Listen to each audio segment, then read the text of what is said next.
yìí lórí ọ̀fẹ́ àti ẹ̀ ti sọ̀rọ̀ kẹ́ ẹ gbọ́ títí ẹ̀ ó wà ń bẹ̀ nísìn ara ẹ̀ ò yá kò ní freedom kò lè jáde he can't do anything it's just useless the family too are useless we can't do anything because we cannot leave our family to be in pain and we are happy kò possible ògbóná ilé wa nìyẹn kò dẹ̀ gbọ́dọ̀ wo mi ò ready àti dárúkọ anybody I am not ready to mention name and I'm not going to mention name but this person tó bá yẹ pé ní tòótọ́ ní pé Ìjẹ̀ṣà ṣe nǹkan tó ṣe ìyá ìyàwó ẹ̀ wà ń bíbá ìyá ìyàwó ẹ̀ ò ní support ẹ̀ o defilement náà pariwo 7 years ago tí gbogbo èèyàn bá mọ nǹkan tó ṣẹlẹ̀ sí Ìjẹ̀ṣà tí àwa ẹbí ò lè sọ síta ṣùgbọ́n tẹ́ bá ṣe ríyàn pé wàṣọ tẹ́ ẹ̀ ń rí nínú fíìmù ẹ̀rọ pé ó ń live perfect life ìyọ̀ mélòó la fẹ́ lọ máa rojọ́ tèmi fún pé báyìí ni tó ṣe ṣẹlẹ̀ báyìí ló ṣe ṣẹlẹ̀ tá la fẹ́ ro tiwa fún so these things has been happening that we have been keeping it in the family thing and you decide to bring it to the public and we are ready ṣé princess yìí fún ara ẹ̀ ṣó ti sọ iye ìgbà tóun fún ara ẹ̀ ti bá aṣọ sí wọ́wọ́ níwájú Ìjẹ̀ṣà pé kí Ìjẹ̀ṣà bá òun sùn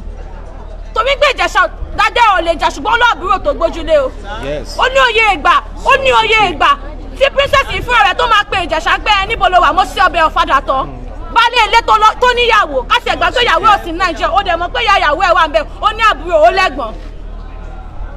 You claim to be a friend to somebody and you are also the enemy. Why are you a friend enemy to him?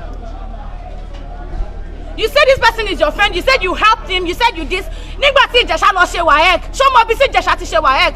Torí you came to the social media and said ṣé ẹ̀ṣẹ̀ ni pé o help ẹ lọ sí school.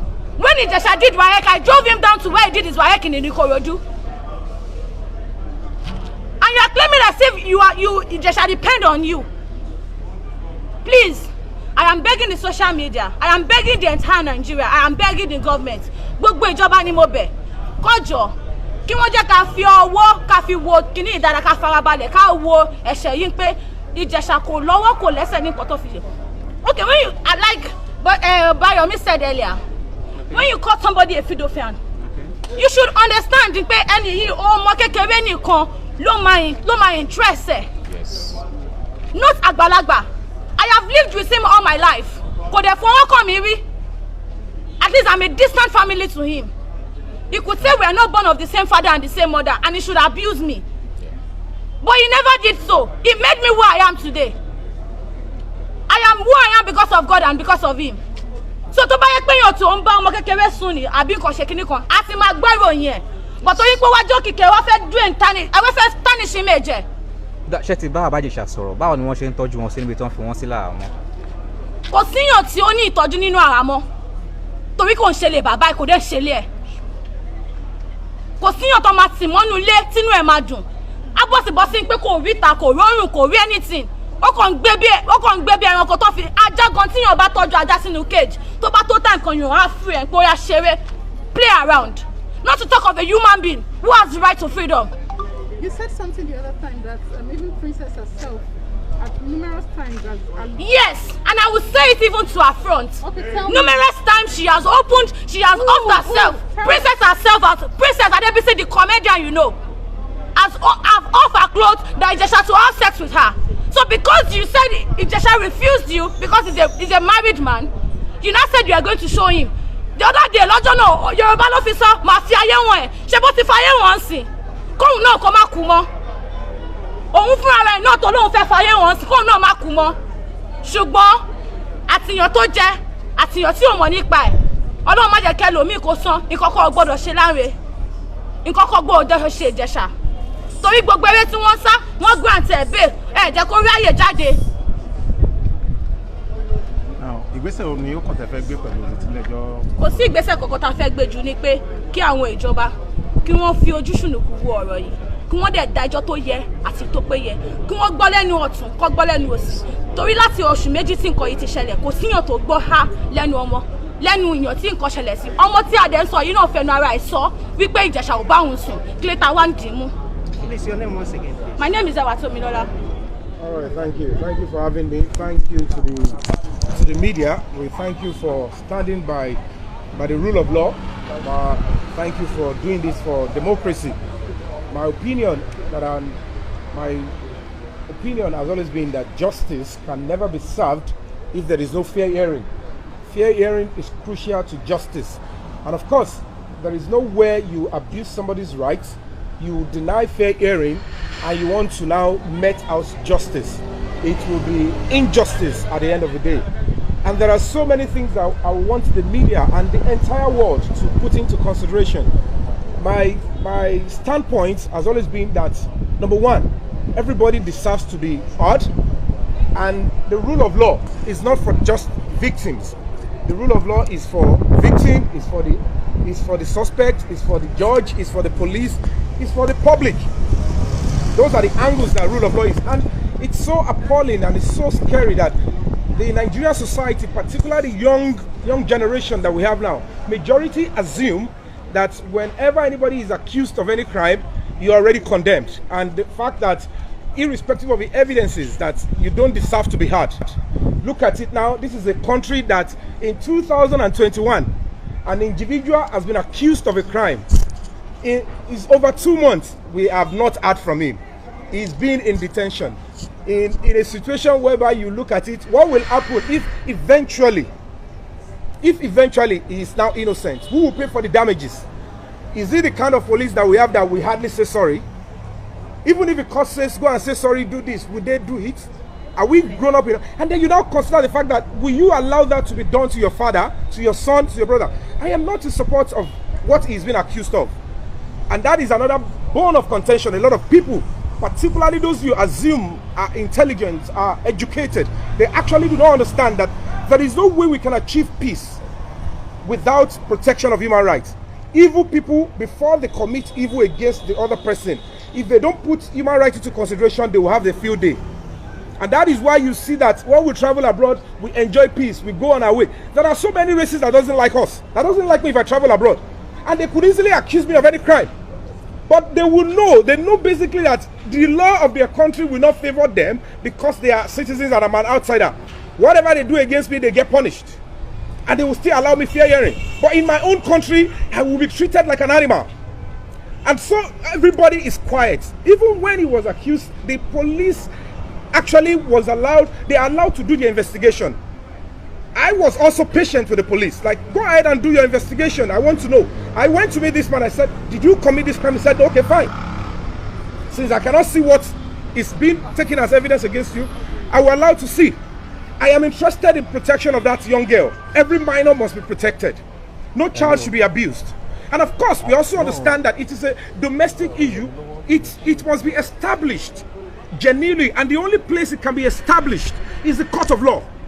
But in Nigerian society, the way we are all raised, we are not raised with human rights. We are not raised with duty of care. Our parents will shut us up at home when we want to express ourselves. How then do you want to get justice in the society? How then do you expect those children to grow up, work in bank, work in court, work in police, and will even protect human rights? We are the problem we all created by ourselves, not the leaders. The leaders we have are not being imported for us. They grew up, our parents raised them. So we need to understand, and that is my standpoint. Look at the several things, the entire justice system. The police, they pick this man up, he has been accused of sexual assault. What about the use of a child? What about the use of a child as a bait? You ask a child to submit a body to be raped again, to be abused, to be molested. Those adults, they are walking freely. If you are protecting, if you are using the Child Act protection law, what about the innocence of that child? The child relies on an adult for food, for shelter, and that is why you can abuse a right and coerce her and say, submit your body, I want to prove. If you trust and believe the girl in the first place, why the setup? Now, at the end of the day, there are series of lacuna. The media are not talking about it. There is evidence of torture. Nobody is talking about that. It is part of human rights. If we went out of our way, I have never been harassed by the police, I have never been detained before, but I have seen several people complain about police brutality. I came out, I sacrificed, I slept in front of House of Assembly for 6 days. I did 2 days in Lekki. I was only unfortunate not to be there the day there was gunshot. Now the bottom line is, was I a victim? But I share in the pain of other people. That is human right, that is dignity, that is humanity. The media are not talking about that. How can you do that with a teenager? And so many things that I want to see. I want to see the process of a court. I want to see how another human being who actually wrote an application to get employment will now use the law wrongfully. I want to see this whole process. I'm a citizen. I'm an adult. I'm a member of the voting public. I am not saying if the man is guilty, he shouldn't be punished. Okay. That is my position. Ẹ bá sọ Yorùbá. He was granted bail some weeks ago. So we are aware that he's yet to perfect his bail condition, which is why he's still in custody. So I don't know whether you are privy to the bail conditions and why he's unable to perfect. Immediately I did my protest, which was even the suspect himself didn't want me to protest. He assumed I am doing it for him. I said I am not doing it for you, I'm doing it for every innocent person, every human being out there, including visitors that come to Nigeria. I want people to be able to come to Nigeria and enjoy. We travel to other countries, we enjoy. Our children, our brothers, our sisters, our mothers, they are out there in countries, even when they overstay their visas. They enjoy human rights. That is why they can be able to be sending money to us to survive. Why in our own country, you as an adult cannot stand up for what is right? It also says a lot about the legal and the litigation orientation of the Nigerian public. I understand he was granted bail. To me, whether he missed the bail or not, whether it is too high or not, what I know is that he has never been granted he doesn't even enjoy the bail. And whatever the case may be, this is Nigeria.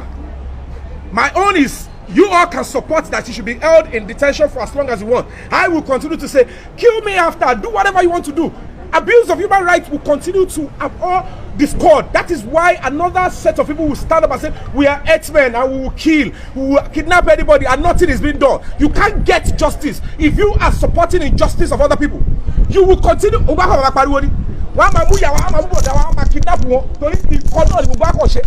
and offline.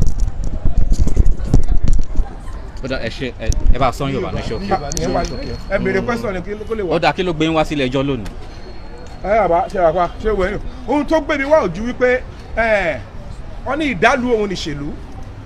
Ohun tèmi rí ni pé gbogbo àwọn ọ̀pọ̀lọpọ̀ àwọn kan tá à ń ṣe mo fẹ́ wò ó lákọ̀ọ́kọ́ náà ọmọ Nàìjíríà ni mí. Ẹlẹ́ẹ̀kejì èmi ń pariwo mò ń ké nítorí human rights. Mo dẹ̀ believe pé tó bá tiẹ̀ abuse right ní police station, tó abuse right ní ilé ẹnikẹ́ni, téèyàn bá dé ilé ẹjọ́ is for everybody. Common man, ẹni tí ò léèyàn, tí ò lẹ́bí, tí ò lára, ó ṣe kí ni ó máa rí hope. And the fact tí mo fẹ́ káwọn èèyàn mọ̀ ni pé whether ìwọ ló fẹ̀sùn kàn àbí ìwọ ló fẹ̀sùn kàn yàn àbí ìwọ ládájọ́ àbí ìwọ ni ọlọ́pàá, gbogbo wa la ní ẹ̀tọ́ lábẹ́ òfin. The law doesn't favour victims only. But unfortunately, including àwọn míì tàbí pé wọ́n kàwé ní Yorùbá. Ìtumọ̀ sọ yẹn kọ́. Yorùbá iná ẹ tẹ̀síwájú. Ẹ tẹ̀síwájú. At the end of the day, ọ̀pọ̀lọpọ̀ tàti ẹ̀rọ pọ̀ kàwé tí wọ́n fẹ́ kí wọ́n treat àwọn bíi human being. Ọ̀pọ̀lọpọ̀ gbọ́ òmòfin. Wọ́n ò mọ ẹ̀tọ́. Ìgbà tẹ́ ẹ̀ bá mẹ́tọ́, tẹ́ bá tiẹ̀ fẹ́ dìbò gan abẹ́fẹ́ súnmọ́ ẹni tó ń dìbò tó ń dìde ìbò, ẹ lè béèrè fún nǹkan gidi. Wọ́n kàn máa recycle the same social services tó ń fún wa, èyí tó jẹ́ ojúlówó wọ̀n ní fún wa. And that is why I am here to I am not in support of me dúró láti sọ pé n tẹ́ni ẹ̀sùn tó fi kọ́ mo support ẹ. No, I can never do that. Me, the mental problem. Àmọ́ ohun tó wà bẹ́ẹ̀ ni pé kò sí bó ṣe lè rí náà. Ó ti dé stage tó jẹ́ pé èmi ò lè sọ wọn tó kú o. Èmi ò lè deny pé mi ò mọ bàbá Ìjẹ̀ṣà rí. Iṣẹ́ ta ti jọ ṣe ti pọ̀ dáadáa. Tí n bá deny lójú ayé, tó bá bẹ̀rẹ̀ sí kó fíìmù àti kọ́kọ́ pa kọ̀ọ̀kan, ṣé ó ṣe é deny ni? Tó bá yá sí púpọ̀ wá tiẹ̀ wá ní deny, yóò mí pé bóyá mo support pé n tẹ́ ṣe ó dá o. Ìkejì ibẹ̀ ni pé nígbà tí mo débẹ̀ tí mo rí pé kò sí ọ̀pọ̀lọpọ̀ èèyàn tó tiẹ̀ lọ bẹ̀ wò. Tó bá jẹ́ mi nìkan náà ló bá kù, bísí mi láì. Nítorí pé lábẹ́ bó tilẹ̀ wù kó rí pẹ̀lẹ́ fi kú o, ẹ fẹ́ parọ́ mọ́ ni o pẹ̀lú gbogbo ẹ̀. Gbogbo ìyàtọ̀ fi jẹ́ kò sí ìtọ́ máa sọ pé ẹ lọ kọ̀ mọ́gi. Kò sí ìtọ́ máa sọ pé ẹ lọ bẹ lórí. Ó sì máa padà wá sáàrin wa, ṣé kó kú ni? Gbogbo yẹn àwọn èèyàn lórí social media ẹ máa ṣe bí Ọlọ́run kọ̀rọ̀ lẹ́yìn ọ̀tọ̀ ní I'm not a perfect human being, but we must understand that lábẹ́ bó tilẹ̀ wù kó rí tẹni tó dé láàrí àmẹ́ni tó ń bọ̀ o tẹni tó dé láàrí o. Ó dà kí ni ẹ gbọ́ nípa bẹ́ẹ̀lì wọn?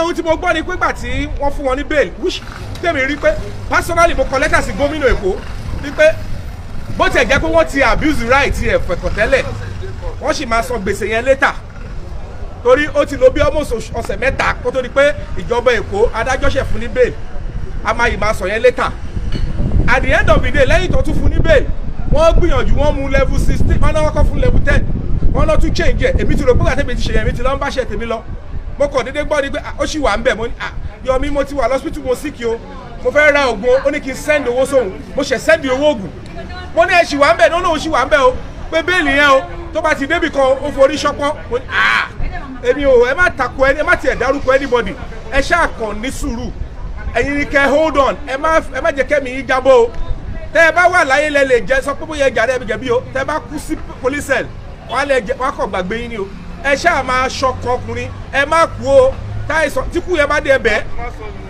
tó bá jẹ́ pé ẹ máa bẹ kú ni ṣáà sọ pé mo gbà pé kò yẹ kí n ṣì wá ń bí àmọ́ ikú jọ fún mi láyè kí n sọ tẹnu mi tó bá jẹ́ pé lóòótọ́ ẹ jẹ̀bi torí pé láàrin èmi àti ọlọ́pàá láwọn ti parí investigation wọ́n ní gbogbo nǹkan táwọn rí ní gbogbo ìwádìí àwọn ò rí ju sexual assault which is even the non-criminal one nítorí pé gbogbo ìgbà tí ọ̀rọ̀ yìí kọ́kọ́ ṣẹlẹ̀ tó pariwo rẹ́ẹ̀pù àwọn fídíò wà ẹ̀bùrù lórí ìgbẹ́ èlò a rò pé ohun tí ò ṣe é fojú rí ni nígbà tá a bá rọ fídíò báyìí ọmọ ẹlòmíì ká ọmọ rí pé yé mo kú o kíre eléyìí pé ní kíní kan at the end of the day ọmọ tó ló ń sọ pé wọ́n fi bá ṣe kíní kan wọ́n jọ ń gbádùn ara wọn wọ́n ṣe gbẹ̀ bóyá ó wá jẹ̀bi lábẹ́ òfin o àwọn akọ́lọ́ Nàìjíríà ò ní database eye ọjọ́ orí tí ẹni tó bímọ bá pọ̀ mọ́ ẹ̀ náà lẹ́ máa bá gbà so bàbá Ìjẹ̀ṣà tó bá jẹ́ pé ó jẹ̀bi lọ fèsì court ṣàlàyé tẹnu ẹ mo rò pàgbàlagbà ni lọ sọ́n court ìyẹn ò tèmi ní pé gbogbo ó ṣe gbá kan gbà tó yá wọn tún ní àwọn ò sọ pé ó bá sùn ń táwọn sọ pé kọ́kọ́rọ́ ló lò gbogbo yẹn tún jẹ́ kó rí mi táṣì pé mo fẹ́ wo ẹjọ́ yẹn mo fẹ́ gbọ́ I want to face it mo fẹ́ wo bí ẹjọ́ ṣe máa lọ tó bá jọ máa lò lọ́nà tó tọ́ bó jọ máa lò lọ́nà tí ó tọ́ ẹjẹ́ àjọ máa wò ó bọ̀ kó tó bá ṣàdé stage kan tára ọmọ èèyàn ò bá lè gbà mọ́ bó jẹ́ kí n dáná sunra mi ni màá ṣe kiri màá sọ táìmù yẹn torí pé èmi I hate injustice tí bá ti ṣe létà ẹ lè wá mú mi létà o ẹ free o mo mọ̀ pé ìmọ̀ àwọn àkọ́ṣe against mi. ẹgbẹ́ ẹ̀yin òṣèré tíátà kílẹ̀ ti ṣe lórí ọ̀rọ̀ yìí. èmi ò kí ẹbí tẹ́mi wà bí mo wá ní ọwọ́ ara mi ni o mi ò mọ̀ pé ẹgbẹ́ òṣèré o ṣé ń gẹ́tì mi ẹ ṣáà rí póríṣiríṣi lẹ ti gbọ́ ìyí tẹ́mi bá ti ṣe lè kẹ́ra fọwọ́ mú ẹ má jẹ́ ká sọ̀rọ̀ ẹgbẹ́ oye Ọlọ́run ló fún yàn lẹ́gbẹ́ èèyàn lẹ́bí gan kó di pé tí wàhálà bá dé òde rẹ́bí so campus lọ sí ẹgbẹ́ kọ́lọ́n ṣáà ṣètò kọ́lọ́n ṣe gbogbo ẹ̀ dáadáa tí o bá jẹ́ pé yàn lóòótọ́ tó sọ good tó bá yẹ pé ó ní kan tó bá